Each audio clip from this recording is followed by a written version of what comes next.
بسمillahirrahmanirrahim۔ السلام علیکم۔ مکتب غامدی کی ایک اور نشست میں خوش آمدید۔ سلسلہ گفتگو 23 اعتراضات کی سیریز میں جاری ہے اور آج اس سلسلے کی قسط نمبر 209 شروع کرنے ہم جا رہے ہیں۔ اجتہادی اطلاق کا موضوع زیر بحث ہے۔ طلاق کے بارے میں گفتگو ہو رہی تھی، اس موضوع کی آج دوسری نشست آغاز کرتے ہیں ہم سب۔ طلاق کے حوالے سے آپ نے بیان فرمایا تھا کہ اس باب میں آپ نے کوئی نیا اجتہاد نہیں کیا، جو کچھ رسالت پاک صلی اللہ علیہ وسلم کے اجتہادات تھے انہی کی طرف توجہ دلائی ہے۔ پہنچے ہم یہاں تھے کہ اس کے مقابل میں سیدنا عمر کا ایک اجتہاد ہے جس کو امت میں قبول عام حاصل ہے، اس سے آپ اختلاف کر رہے ہیں۔ ہم سب خاتمہ یہاں پر ہوا تھا کہ رسالت پاک صلی اللہ علیہ وسلم نے اب اجتہاد کر لیا تو پھر سیدنا عمر کے اجتہاد کی گنجائش یا بنیاد کیسے باقی رہ جاتی ہے؟ یہ بتائیے گا کہ سیدنا عمر کا اجتہاد تھا کیا اور انہوں نے کیوں کیا؟ سیدنا عمر نے جو کچھ کیا وہ رسالت مآب صلی اللہ علیہ وسلم کے اجتہاد کی روشنی میں کیا ہے۔ اچھا، اسی بات کو آپ یوں بھی ادا کر سکتے ہیں کہ خود آپ کے اجتہاد میں وہ گنجائش موجود تھی جس کو سامنے رکھ کر سیدنا عمر نے ایک انتظامی حکم جاری کیا۔ اچھا، رسالت مآب صلی اللہ علیہ وسلم کا اجتہاد کیا تھا؟ میں نے اس کی تفصیلات پچھلی نشست میں آپ کے سامنے رکھ دی تھی۔ جی، اس میں رسول اللہ صلی اللہ علیہ وسلم نے رکانہ بن عبد یزید سے یہ پوچھا تھا کہ ارادہ کیا ہے۔ انہوں نے اپنا ارادہ بیان کیا، آپ نے قسم دی، انہوں نے قسم کھا لی، چنانچہ ان کے بیان کو آپ نے قبول کر لی۔ ٹھیک، اس پر تبصرہ کرتے ہوئے میں نے لکھا تھا کہ اس نوعیت کا بیان جب بھی سامنے آئے گا، یعنی ایک شخص نے چند الفاظ ادا کیے ہیں یا لفظوں میں کوئی بات کہی ہے، اس سے ہم پوچھتے ہیں ارادہ کیا تھا۔ اس نے اپنا ارادہ بیان کیا، یہ ارادہ قبول بھی کیا جا سکتا ہے، رد بھی کیا جا سکتا ہے۔ سیدنا عمر نے اس کو رد کر دینے کا فیصلہ کیا، یعنی خود اسی میں یہ گنجائش موجود تھی کہ اگر سوال کیا گیا ہے اور پوچھنے والے کا اطمینان نہیں ہوا تو وہ اس کو رد کر سکتا ہے۔ ایک شخص اپنا ارادہ بیان کرتا ہے، قرائن اس کے خلاف ہے، صاف معلوم ہوتا ہے کہ یہ آدمی صحیح بات نہیں کر رہا، اپنے آپ کو بھی دھوکہ دے رہا ہے اور ہمیں بھی دھوکہ دے رہا ہے، تو ریاست کو، عدالت کو اور باب حل و عقد کو اسی طریقے سے اگر کوئی ثالث ہے یا خاندان کے بزرگ ہیں تو ان کو اس کی بات کو رد کر دینے کا بھی اختیار ہے۔ سیدنا عمر نے اپنے زمانے میں اس معاملے کو دیکھا، وہ اس نتیجے پر پہنچے کہ لوگ 3 طلاق دے کر آ جاتے ہیں، ان سے جب پوچھا جاتا ہے کہ ارادہ کیا تھا تو وہ اسی طرح کی باتیں کرتے ہیں۔ اس کو لوگوں نے ایک مذاق بنا لیا ہے۔ اب میں ان کے اس بیان کو قبول نہیں کروں گا، یعنی ان کے پاس یہ اختیار تھا، خود رسالت مآب صلی اللہ علیہ وسلم کے اجتہاد کے مطابق بھی یہ اختیار تھا، چاہیں تو قبول کر لیں، چاہیں تو رد کر دیں۔ انہوں نے یہ فیصلہ کیا کہ وہ قبول نہیں کریں گے اور پھر اس کو ایک قانون کی صورت دے دی۔ ان کا اجتہاد کیا ہے؟ اس کو ایک قانون کی صورت دے دینا۔ ایک صورت تو یہ ہے کہ وہ یہ کہتے کہ میرے پاس جو بھی آئے گا میں اس کو قبول نہیں کروں گا۔ انہوں نے قاعدہ بنا دیا کہ یہ اب قبول کیا ہی نہیں جائے گا۔ اچھا، اس لیے میں نے اس کو دوسرے اجتہاد سے تعبیر کیا تھا کہ بالکل اسی طرح ہوا ہے۔ اس میں یہ بات بھی بالکل واضح ہو جاتی ہے کہ سیدنا عمر بھی یہ سمجھتے تھے، رسالت مآب صلی اللہ علیہ وسلم نے بھی یہی بات واضح فرمائی کہ اس طرح کوئی طلاق ہو نہیں جاتی، اس کو واقع کرنے کا فیصلہ کیا جا سکتا ہے۔ یہ قضیہ ہے، اس میں اب عدالت کو طے کرنا ہے کہ طلاق واقع کر دینی ہے یا واقع نہیں کرنی۔ یہ ہو نہیں گئی، طلاق ہوتی کب ہے؟ اس وقت ہوتی ہے جب وہ اللہ تعالیٰ کے بتائے ہوئے طریقے کے بالکل مطابق دی جاتی ہے۔ یہی بات دیکھیے روایت میں بیان ہوئی ہے، یہ صحیح مسلم کی روایت ہے، اس میں یہ واقعہ جس طریقے سے بیان ہوا ہے وہ میں آپ کے سامنے رکھ دیتا ہوں۔ یہ کہتے ہیں کہ کانت طلاق علی عہد رسول اللہ صلی اللہ علیہ وسلم و ابی بکر و سنتین من خلافت عمر طلاق الثلاث واحدہ۔ عبداللہ بن عباس رضی اللہ عنہ کی روایت ہے، فرمایا طلاق رسالت مآب صلی اللہ علیہ وسلم کے عہد میں، ابو بکر رضی اللہ عنہ کے عہد میں اور سیدنا عمر کی خلافت میں بھی 2 سال تک اگر ایک وقت میں 3 طلاق دے دی جائیں تو ایک ہی شمار کی جاتی تھی، یعنی لوگوں سے اسی طرح پوچھا جاتا تھا، وہ جب کہتے تھے کہ ہمارا ارادہ ایک ہی طلاق کا ہے تو ایک ہی طلاق کا حکم جاری کر دیا جاتا تھا۔ فقال عمر بن الخطاب، عمر ابن الخطاب نے ایک موقع پر فرمایا ان الناس قد استعجلوا فی امر قد کانت لہم فیہ انا، لوگوں نے ایک ایسے معاملے میں جلد بازی کی ہے جس میں ان کے لیے سہولت رکھی گئی تھی، یعنی اللہ تعالیٰ نے، اللہ کے پیغمبر نے تو راستہ نکال دیا تھا، لیکن لوگوں نے غلطی کی ہے۔ فلو امضینہ علیہم، یہی بہتر ہوتا کہ ہم اس طرح کی طلاق واقع کر دیا کرتے، فامضاہ علیہم، اس کے بعد انہوں نے اس طلاق کو واقع کرنے کا حکم دے دیا۔ اچھا، اس سے پوری بات بالکل واضح ہو جاتی ہے کہ انہوں نے رسالت بآب صلی اللہ علیہ وسلم کے کسی فیصلے کی خلاف ورزی نہیں کی، بلکہ اس میں جو دو امکانات تھے اس میں ایک امکان کو سامنے رکھ کر حالات کی تبدیلی کا لحاظ کرتے ہوئے ایک انتظامی حکم جاری کر دیا۔ اس کے بارے میں نے یہ عرض کیا تھا کہ اس کے مفاسد سامنے آ گئے ہیں، اس کو لازماً ختم کر دینا چاہیے۔ امت مسلمہ کی جو حالت رہی ہے، جو اس وقت ہے، اس سے جو مسائل پیدا ہوئے ہیں، ظاہر ہے کہ اس کی اب ایک تاریخ بن چکی ہے۔ اب یہ کوئی نظری بحث نہیں ہے، ہم دیکھتے ہیں کہ لوگ اس میں کس طرح کی غلطیاں کرتے ہیں، پھر کس مصیبت میں پھنس جاتے ہیں، پھر اس میں دین اور شریعت کی روح کس طرح پامال ہوتی ہے، پھر حلالہ جیسی مکروہ چیزیں کس طرح رواج پاتی ہیں۔ ان سب چیزوں کو سامنے رکھ کر میں نے یہ رائے دی ہے کہ رسالت بآب صلی اللہ علیہ وسلم نے جو طریقہ رکھا تھا، وہ طریقہ کیا تھا کہ ہم بیان لیں گے، ہم حالات کو دیکھیں گے، اس شخص نے کیا کیا ہے، وہ کیا کہتا ہے، اس کا ارادہ کیا ہے، کرائم کس چیز کے ہیں، اس کی بنیاد پر ہر معاملے کو سامنے رکھ کر اس کے لحاظ سے فیصلہ کریں گے۔ یہ میرا نقطہ نظر۔ ٹھیک، اچھا قاسم صاحب، یہ جو سیدنا عمر کا آتا ہے معاملہ، اور خود روایت یہ بتا رہی ہے کہ رسالت مآب صلی اللہ علیہ وسلم کے زمانے میں آتا ہے کہ سیدنا ابوبکر کے زمانے میں اس بارے میں کیا نقطہ نظر اپنایا گیا تھا، تو یہ بھی تو کہا جا سکتا ہے نا کہ ان کو یہ اندازہ ہوا ہو کہ یہ اتنا کبھی فعل ہے، اتنا مکروہ فعل ہے کہ یہ رک نہیں رہا، اس کو ہم کہیں کہ ہم بھی عذر ہی نہیں سنیں گے کسی کا کہ جی اس کی نیت ارادہ محرک کیا تھا، تاکہ اس کا سدباب کیا جا سکے، اس کو ختم کیا جا سکے۔ جب ہم کہہ دیں گے کہ اس طریقے سے جب دو گے تو نافذ ہو جائے گی، تو گویا اس کے نتیجے میں لوگ ڈریں گے کہ اب تو کوئی بیان لینے کا موقع بھی نہیں آئے گا، لہٰذا ایک حکمت یہ بھی تو پیش نظر ہو سکتی سیدنا عمر کے اس اقدام میں کہ یہ معاملہ سرے سے ختم ہی کر دیا جائے۔ یہ تو مسالے ہیں، ظاہر ہے جو فیصلہ بھی کیا جاتا ہے وہ مسالے کو سامنے رکھ کر ہی کیا جاتا ہے۔ ہمارا دین بھی علیم و حکیم کا دیا ہوا دین ہے، اس دین میں چیزیں کس طرح مبنی بر حکمت ہوتی ہیں، ان کے کیا مقاصد ہوتے ہیں، وہ ہم سب جانتے ہیں۔ چنانچہ ہر فقیہ اور ارباب حل وقت میں سے ہر شخص انہی چیزوں کو سامنے رکھ کر کوئی رائے قائم کرتا ہے۔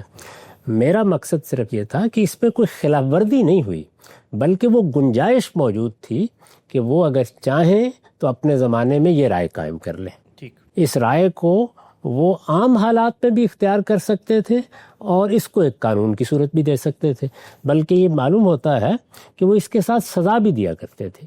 اس سے یہ بالکل واضح ہو جاتا ہے کہ انہوں نے قانون کی حرمتی کو سامنے رکھا ہے اور اس زمانے کے حالات کے لحاظ سے لوگوں پر اس کا نفاذ کیا ہے۔ اس کے بعد کیا حالات پیدا ہوئے، ہمارے زمانے میں کیا صورتحال ہے، ظاہر ہے یہ سب چیزیں ہمیں ملحوظ رکھنی چاہیے۔ جب ہم ان کو ملحوظ رکھیں گے تو بعض اوقات کسی فیصلے کو تبدیل کرنے کی ضرورت محسوس ہوتی ہے۔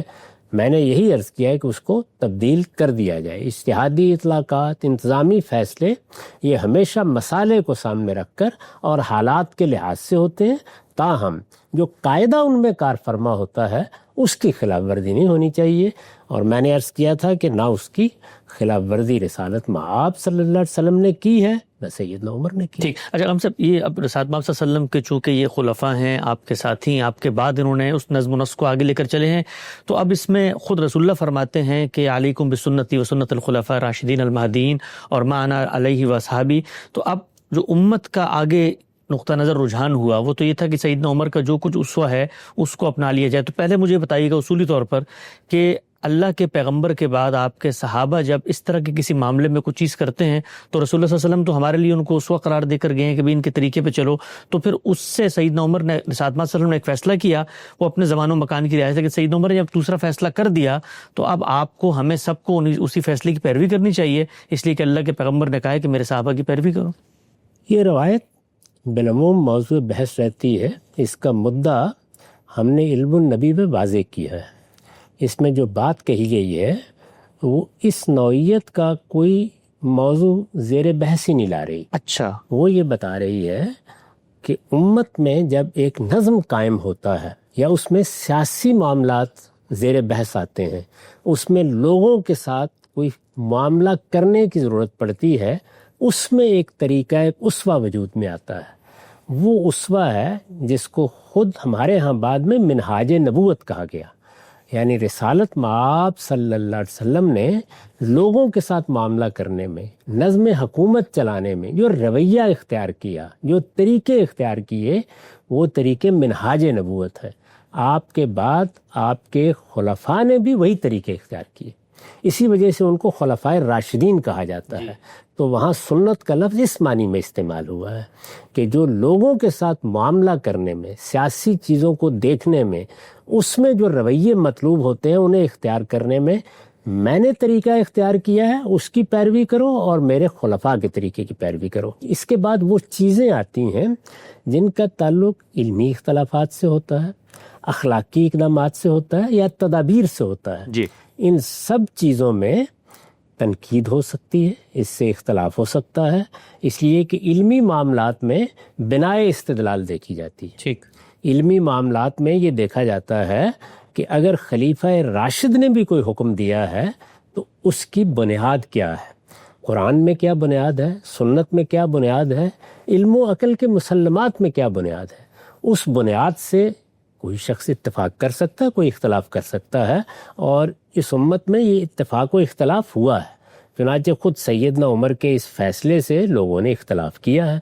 اسی طرح کی صورتحال اس وقت ہوتی ہے جب کوئی اخلاقی اقدام کیا جاتا ہے۔ اخلاقی اقدام میں بھی ظاہر ہے میرے نفس میں بھی ایک الہام موجود ہے، آپ کے ہاں بھی ایک الہام موجود ہے، اسی کے استقراء سے اخلاقیات ترتیب پاتی ہیں۔ پھر ہمارے پاس اللہ کی کتاب موجود ہے، اس نے اخلاقی اصولوں کو محکم بنیادوں پر استوار کر دیا ہے، ان کی توضیحات کر دی ہیں، اس کو سامنے رکھ کر ہم طے کرتے ہیں کہ فلاں معاملے میں اخلاقی اصولوں کی خلاف ورزی ہوئی ہے۔ وہ ہماری ذمہ داری ہے کہ اس کو بیان کریں، وہ کسی سے بھی ہوئی ہو۔ یہ البتہ بالکل صحیح ہے کہ صحابہ کرام کے معاملے میں اس طرح کی چیز اگر موضوع بحث بن گئی ہے تو وہاں شہادت کے درجے کی روایات چاہیے، شواہد چاہیے، اس سے کمتر کسی روایت کی بنیاد پر، اخبار احاد کی بنیاد پر، لوگوں کے بیانات کی بنیاد پر کوئی رائے نہیں قائم کرنی چاہیے۔ اور تیسری چیز کیا ہے؟ تدابیر کے بارے میں کوئی مسئلہ نہیں ہے، اس میں نہ کسی پر الزام آتا ہے، نہ اس میں بنائے استدلال تلاش کرنے کی ضرورت ہوتی ہے، یہ زیادہ تر عقل عام پر مبنی ہوتی ہیں۔ یہاں یہی صورتحال ہے، انہوں نے اندازہ لگایا، یہ طے کرنے کی صحیح کی کہ اس میں لوگوں کے ساتھ کیا معاملہ کرنا چاہیے، اس میں جس چیز کو قرین مصلحت دیکھا فیصلہ کر دیا۔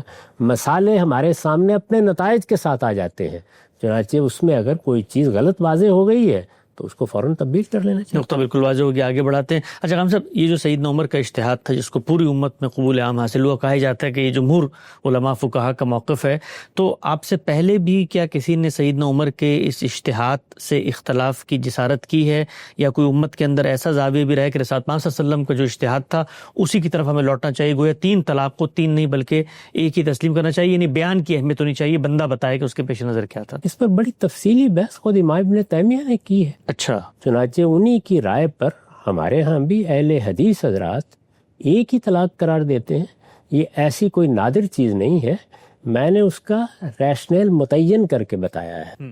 یہ واضح کیا ہے کہ اس میں رسالت مآب کے فیصلے میں خود اس نقطہ نظر کی گنجائش موجود تھی، اور یہ واضح کیا ہے کہ اس میں یہ بھی لازم نہیں ہے کہ ایک طلاق واقع کی جائے، اس کو بھی دیکھا جائے گا، ارادہ کیا تھا، اس کے قرائن کیا ہیں، اس میں قبول بھی کیا جا سکتا ہے اور رد بھی کیا جا سکتا ہے۔ ٹھیک، آگے بڑھاتے ہیں سلسلہ گفتگو کو۔ اچھا غام صاحب، ساتھ آپ صلی اللہ علیہ وسلم کا جو اجتہاد تھا، اس کے جو نظائر آپ نے شواہد پیش کیے، اس کے اوپر چند متعین سوالات میں جو مقابل کا نقطہ نظر ہے اس کی روشنی میں رکھتا ہوں۔ سیدنا ابن عمر کا جو آپ نے بتایا تھا کہ جب انہوں نے طلاق دی تو رسول اللہ صلی اللہ علیہ وسلم نے خلاف ورزی پر لوٹانے کا حکم دیا۔ خود ابن عمر رضی اللہ تعالیٰ عنہ کا ایک اثر ہے، وہ روایتوں میں نقل بھی ہوا ہے کہ ان سے جب صحابہ نے پوچھا کہ آپ نے لوٹا لی تو وہ جو طلاق دی تھی اس کے بارے میں آپ نے کیا کیا، تو انہوں نے کہا میں نے اس کو شمار کر لیا۔ بعض جگہ پہ آتا ہے شمار کر لیا، بعض جگہ پہ صراحت نہیں ہے۔ سوال آپ کی خدمت میں یہ ہے، اگر اللہ کے پیغمبر کے اجتہادی نقطہ نظر کی روح سے خلاف ورزی کر کے اگر طلاق دی جائے، اس کو لوٹایا جائے گا، تو لوٹانے کے باوجود سیدنا ابن عمر تو کہہ رہے ہیں میں نے اس کو شمار کر لیا، گویا طلاق تو واقع ہو گئی۔ یہ ان کا نقطہ نظر ہے، ظاہر حالات ان کے سامنے ہیں۔ وہ اگر یہ سمجھتے تھے کہ میں نے پختہ ارادے کے ساتھ طلاق دی تھی، میری طرف سے عزم ظاہر کر دیا گیا تھا، یہ ایک تکنیکی معاملہ ہے، ایام میں طلاق دینا نہ دینا، اس وجہ سے یہاں شمار کرنا چاہیے۔ ان کی یہ رائے سنی جا سکتی ہے، اس پر غور کیا جا سکتا ہے۔ ہو سکتا ہے کسی معاملے میں آپ بھی یہی رائے قائم کریں۔ اس طرح کے معاملے میں علی الاطلاق چیزیں نہیں ہوتی، بلکہ دیکھا جاتا ہے کہ خلاف ورزی کی نوعیت کیا ہے۔ آخر نماز میں کوئی خلاف ورزی ہو جاتی ہے تو ہم دیکھتے ہیں کہ کیا ایسی خلاف ورزی ہوئی ہے جس پہ نماز دہرانی چاہیے، کیا ایسی ہوئی ہے کہ نماز تو ہو گئی، سجدہ سہو کافی ہے۔ یہ سب کس بنیاد پر کیا جاتا ہے؟ یہ ظاہر ہے کہ کسی معاملے کی نوعیت دیکھ کے کیا جاتا ہے۔ 3 طلاق کا معاملہ زیادہ سنگین ہے، ایام میں طلاق دے دی، ارادہ بھی تھا، طلاق دینا ہی پیش نظر تھا، غلطی ہوئی ہے اور غلطی بھی اس نوعیت کی ہے، تو خود دیکھیے کہ حج کے معاملے میں رسالت مآب صلی اللہ علیہ وسلم نے تقدیم تاخیر کے بعض معاملات میں یہی رائے دی۔ تو اس وجہ سے یہ تو دیکھا جاتا ہے کہ معاملہ کیا ہے، نوعیت کیا ہے، اس میں کیا رائے قائم کرنی چاہیے۔ ممکن ہے کہ ہمارے سامنے ایک مسئلہ آئے، اس میں ہم اس سے مختلف رائے قائم کریں۔ لیکن ہم سے جو رسالت مآب صلی اللہ علیہ وسلم کی ان کو نصیحت ہے، تلقین ہے، جو ہدایت حکم ہے، اس میں تو یہ ہے کہ تم اس پورے معاملے کو ریورس کرو، لوٹاؤ اور صحیح اوقات میں دوبارہ سے اس کو انیشیٹ کرو۔ تو یہ بھی تو کہا جا سکتا ہے کہ رسول اللہ صلی اللہ علیہ وسلم نے اس کو نافذ نہیں مانا، انہوں نے اپنے اجتہاد سے، یہ کبھی کبھی یہ بھی ہوتا ہے آدمی کہے کہ میں اپنے اوپر مجھ سے غلطی ہوئی ہے تو اپنے آپ کو سبق دینے کے لیے میں سمجھوں کہ میرا ایک حق استعمال ہو گیا ہے، لیکن اللہ کے پیغمبر نے تو معاملے کو زیرو پہ لے جا کے دوبارہ سے انیشیٹ کرنے کی ہدایت کی۔ اس میں بھی چونکہ ہمارے سامنے روایت ہے، اس وجہ سے حتمی طور پر نہیں کہا جا سکتا کہ آپ کے پیش نظر رجوع تھا یا آپ نے اس معاملے ہی کو ختم کر دیا۔ میرا رجحان وہی ہے کہ آپ نے اس معاملے کو ختم کر دیا تھا، اور یہی فرمایا تھا کہ اب اس کو تم تلافی کر کے، یعنی جو کچھ تم نے کیا ہے اس کی تلافی کر کے اسی طریقے کی پیروی کرو گے جو طریقہ اللہ تعالیٰ نے مقرر کر دیا۔ بالکل ٹھیک، یہ میرا فہم ہے، لیکن کسی دوسرے کا فہم اس سے مختلف بھی ہو سکتا ہے۔ اس طرح کے جتنے معاملات ہیں وہ ہمارے سامنے پوری تفصیلات کے ساتھ نہیں آتے، اس میں ایک اصول کار فرما ہے، اس کو ہم دیکھ لیں گے۔ تفصیلات میں کوئی اختلاف کرتا ہے تو کوئی حرج کی بات نہیں۔ آگے بڑھاتے ہیں سلسلہ گفتگو کو۔ اچھا ہم سے جو دوسرا اجتہاد یہاں زیر بحث آیا، جس کو آپ نے پڑھ کے بھی سنایا، رکانہ بن عبد یزید کی جو روایت ہے طلاق ثلاثہ کے باب میں، اس روایت کی سند کے بارے میں بہت کچھ قیل و قال ہے۔ کہا جاتا ہے کہ جی بعض لوگوں نے تو اس کو ضعیف قرار دیا ہے، بعض لوگ حسن لغیرہ مطابعات اور شواہد کی روشنی میں اس کو شامل بھی کر لیتے ہیں، لیکن اتنی بڑی چیز اخذ کی جا رہی ہے اللہ کے پیغمبر کے ایک اجتہاد اور اسوہ سے، لیکن اس کی سند کے بارے میں تو بحث ہوتی ہے کہ وہ تو ثابت ہی نہیں ہو رہی۔ نہیں، یہ اتنی بڑی چیز نہیں ہے، یہ بالکل ایک اجتہادی اطلاق ہے۔ اس طرح کے معاملات عقلی اصولوں پر مبنی ہوتے ہیں۔ یہی وجہ ہے کہ میں نے اس کے بارے میں اپنی کتاب مقامات میں یہ صراحت کی ہے کہ اس طرح کی روایات جن میں کوئی انتظامی مسئلہ زیر بحث ہے، کوئی اجتہادی اطلاق زیر بحث ہے، ان کو ہم اگر ان کے ضعف کا ازالہ ہو جاتا ہے، کبھی تعدد طرق کی بنا پر، کبھی ایک عمومی رجحان کی بنا پر، کبھی بعض دوسرے قرائن کی بنیاد پر، اس طرح کی کچھ چیزیں اگر مل جاتی ہیں تو ان کو ہم اپنے اجتہاد یا اپنے فہم کی تائید میں نقل کر سکتے ہیں۔ ٹھیک، تائید میں نقل ہونا چاہیے۔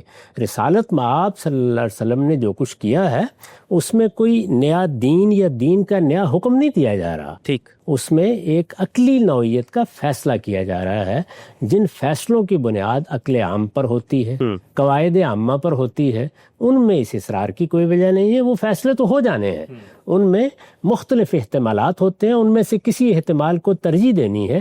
اگر ہم ایک احتمال کو ترجیح دے رہے ہیں، اس میں ایک روایت بھی مل گئی ہے، اگرچہ اس میں ضعف ہے، اسے تائید میں پیش کیا جا سکتا ہے. میں نے اس کو اسی حیثیت سے پیش کیا. ٹھیک، نقطہ واضح ہوا. آگے بڑھاتے ہیں. اچھا صاحب، آپ نے اس پوری بحث کو اجتہاد کے دائرے کی بحث قرار دیا. قرآن مجید خود جس وقت یہ کہتا ہے کہ طلاق کا کیا طریقہ کار ہے، تو وہاں ایک لفظ استعمال کرتا ہے وہ عزم الطلاق، جب تم طلاق کا مصمم ارادہ کر لو. تو اب ارادہ جو ہے وہ فیصلہ کن ہوگا، یہ تو نص کا تقاضا ہے. خود قرآن مجید یہ کہہ رہا ہے ارادہ ہی معتبر ہے، اور اس میں مصمم ارادہ ہوگا، نیت ہوگی، اور آپ سوچ سمجھ کے ٹھنڈے دل و دماغ سے فیصلہ کریں گے، تبھی وہ روبہ عمل قابل عمل ہونا چاہیے. تو یہ تو بحث پر خالصتاً جو ہدایت ہے اس کی تفہیم کی بحث بن جاتی ہے نا. اس کو ہم اجتہاد میں کیوں لے کے جاتے ہیں؟ اس میں تو کوئی شبہ ہی نہیں ہے کہ میرے نزدیک، آپ کے نزدیک یہ معاملہ ایسے ہی ہو سکتا ہے. رسالت مآب صلی اللہ علیہ وسلم نے جب ارادہ پوچھا ہے تو آپ نے بھی اسی فہم کی تصویب کی ہے، لیکن ارادہ پوچھنا ہے، ارادہ نہیں پوچھنا، یہ اجتہاد ظاہر ہے کہ اس میں تو اجتہاد ہی کیا بالکل جائے ٹھیک ہے. گا. یعنی کوئی چیز جب ہمارے سامنے آتی ہے تو ہم نے کیا سمجھا ہوا ہے اس کا اطلاق کرنا ہوتا ہے. وہ جب اطلاق آپ کر رہے ہوتے ہیں تو وہ عقلی اصولوں کو سامنے رکھ کے کیا جاتا ہے.